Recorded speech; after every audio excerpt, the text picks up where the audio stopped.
You have $500 sitting in your savings account right now. You feel good about it. You should. Most Americans cannot cover a $400 emergency without borrowing. You are ahead of the curve. But here is what nobody is telling you. That $500 is quietly losing value every single month while it just sits there. And the bank is not going to call you about it. Your financial app is not going to send you an alert. Nobody is going to tap you on the shoulder and say, hey, the way you are saving is actually costing you money. That is what this video is about. Not that saving is bad, saving is essential. But there is a version of saving that feels responsible and actually destroys your financial future in slow motion. Millions of people are doing it right now. And the worst part is, they feel proud of it. Let us start with something called inflation. You have heard the word, but let us make it real. In 2020, a bag of groceries that cost $100 now costs roughly $123 in 2026. That is not a guess. That is the cumulative effect of the inflation the United States has experienced over those 6 years. The dollar in your pocket in 2020 buys about 80 cents worth of stuff today. Now take your savings account. The national average interest rate on a basic savings account in the United States right now is about 0.46%. That means on $500, you earn roughly $2.30 per year in interest. Inflation, even in a calmer year, runs at about 2.5 to 3%. So your money is growing at 0.46%. Inflation is eating it at 2.5%. The gap between those two numbers, that gap is what is making you poorer, quietly, consistently, every single year. This is not a crisis. It is a slow leak. And slow leaks are the most dangerous kind because you do not notice them until the damage is already done. Now let us talk about why this happens and why the system is set up exactly this way. When you deposit money in a bank, the bank does not just hold it. As we covered in a previous video, the bank lends it out. It earns 5, 6, 7% on your money through mortgages, car loans, and business credit. Then it gives you back 0.46% and keeps the rest. That spread, the difference between what the bank earns and what it pays you, is one of the most profitable arrangements in modern finance. And it works perfectly as long as you keep your money in a basic savings account and do not ask too many questions. The bank is not stealing from you. This is legal. This is the agreement you signed. But it is a deeply one-sided agreement. And most people never realize it because the losses are invisible. Your balance goes up by a few dollars each month. It looks like progress. But in real terms, in purchasing power, you are going backwards. So what is the alternative? Let us talk about what money can actually do when it is not sitting still.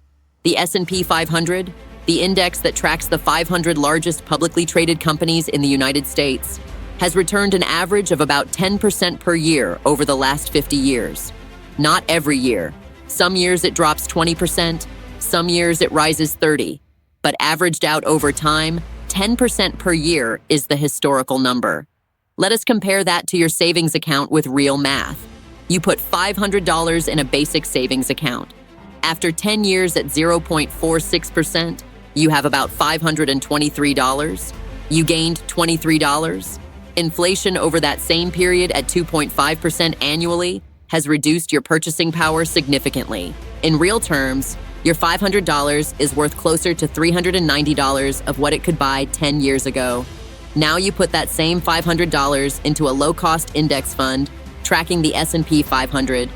After 10 years at an average 10% return, you have roughly $1,290. Same person, same $500. Completely different outcome just because of where the money was sitting. That difference, $767 on just $500, is what the financial industry calls opportunity cost. The cost of the opportunity you did not take. And here is where it gets even more important. Most people are not just saving $500 once, they are saving every month, even small amounts. And when you run the math on monthly contributions over 20 or 30 years, the gap between a savings account and an invested account does not grow by hundreds of dollars. It grows by hundreds of thousands. A person who saves $300 a month in a basic savings account for 30 years ends up with about $115,000. The same person investing $300 a month in a diversified index fund for 30 years, at the historical average, ends up with somewhere around $600,000. Same income, same discipline, $500,000 difference, just from the vehicle they chose. This is why financial educators say that saving money is not enough. The where matters as much as the how much. But here is where we need to slow down and be fair. Because there is a real reason most people keep their money in savings accounts. And it is not stupidity. It is fear. The stock market goes down, sometimes dramatically. In 2008, the S&P 500 fell nearly 50%. In March of 2020, it dropped 34% in just 5 weeks. If you watched your retirement savings cut in half, especially close to retirement, that is genuinely terrifying. And that fear is rational. This is why financial planners talk about something called an emergency fund. Before you invest anything, you need 3 to 6 months of living expenses in cash, in a savings account or money market account that you can access immediately without selling investments. This is not optional. This is the foundation. But the emergency fund has a job. Its job is to be there in an emergency, not to be your entire financial strategy. The mistake millions of people make is treating their entire savings, every dollar they ever put away, like an emergency fund. Safe, accessible, not at risk. And what feels like safety is actually the most expensive financial decision they ever make. Now, let us add one more layer that most people never hear about: high-yield savings accounts. For people who are not yet ready to invest or who want to keep more cash on hand, high-yield savings accounts offered by online banks currently pay between 4 and 5% annual interest in 2026. That is not as good as investing, but it is dramatically better than the 0.46% national average at traditional banks.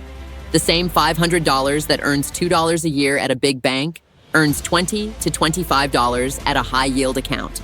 It is the same FDIC-insured savings product. Same protection, just a much better rate. Most people do not switch because they do not know the option exists or because switching feels complicated. It takes about 15 minutes online. That 15 minutes is worth hundreds of dollars over time. So let us put together the full picture of what a smarter approach actually looks like. Step 1. Build your emergency fund.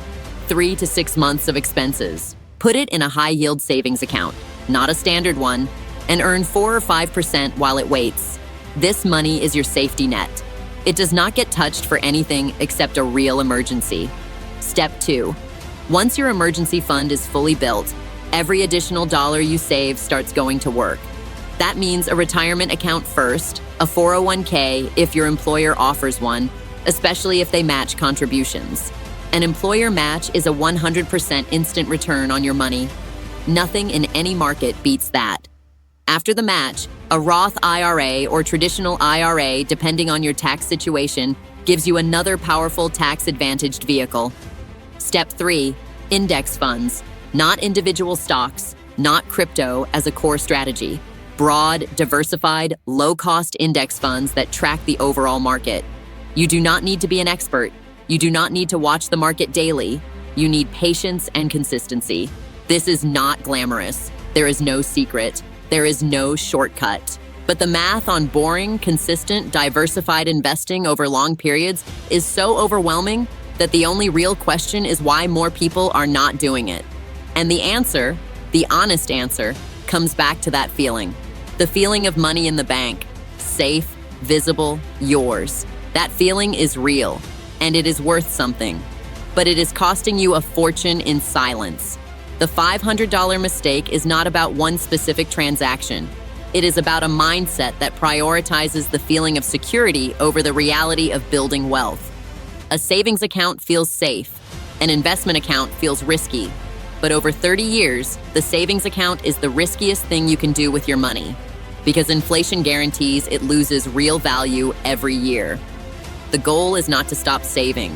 The goal is to graduate from saving into building. Your emergency fund keeps you safe. Your investments make you wealthy. Your high-yield account bridges the gap. That is the complete picture. Simple, proven, and available to anyone willing to act on it.